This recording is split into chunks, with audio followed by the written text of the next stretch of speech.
జాగృతి అధ్యక్షురాలు కవితను పోలీసులు అరెస్ట్ చేశారు. నార్సింగ్లో అక్రమంగా నిర్మిస్తున్న వెంచర్పై చర్యలు తీసుకోవాలని ఆమె నిరసన చేపట్టారు. తెలంగాణ హైడ్రా కమిషనర్ రంగనాథ్ వచ్చే వరకు నిరసన విరమించేది లేదని మధ్యాహ్నం నుంచి కవిత అక్కడే బైఠాయించారు.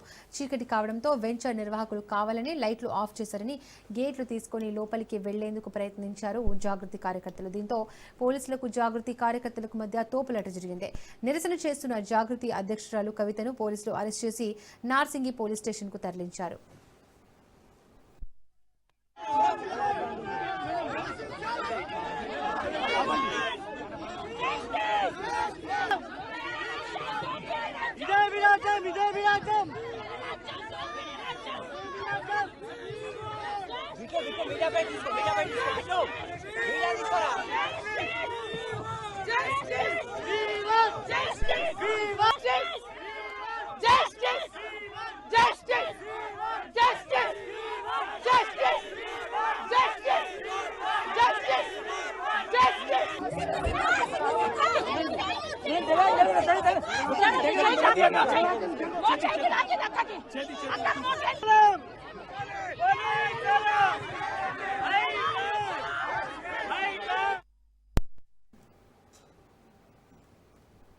గ్రహణాన్ని వీడగొట్టడానికి మరి ఇక్కడికి వచ్చి ప్రొటెస్ట్ చేస్తూ ఉన్నాం.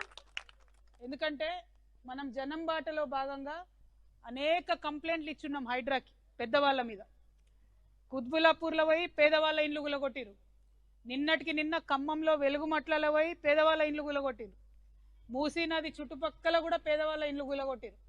కానీ మూసీ నదిలోనే కడుతున్నటువంటి, మన వెనుక కనబడుతున్నటువంటి ఇంత పెద్ద బంగ్లాను మాత్రం హైడ్రా రంగనాథ్ గారికి కనబడతలేదు, సీఎం రేవంత్ రెడ్డి గారికి కనబడతలేదు, ఎవరికి కనబడతలేదు. మీకు కనబడుతుందా లేదా?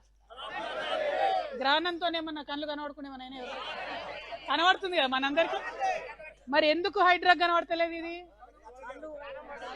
అది ఇవాళ హైడ్రా రంగనాథ్ గారిని నేను ఫోన్ చేసిన, కలెక్టర్ కాన్ఫరెన్స్లో ఉన్నా అని మెసేజ్ పెట్టిరు.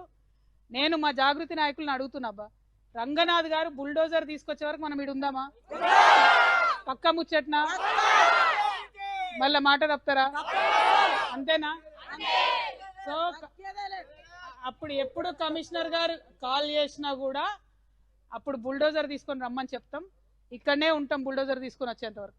ఎందుకంటే మనం మన జనం బాటలో 4 నుంచి 5 పెద్ద పెద్ద ఇట్లాంటి బిల్డింగ్లే నదులను చెరువులను కబ్జా చేసిన ఇచ్చినాం. రంగనాథ్ గురు కూడా యాక్షన్ తీసుకుంటా అన్నారు. ఎక్కడ యాక్షన్ తీసుకోలే. యాక్షన్ ఎక్కడ తీసుకున్నారు? ఖమ్మంలో వెలుగు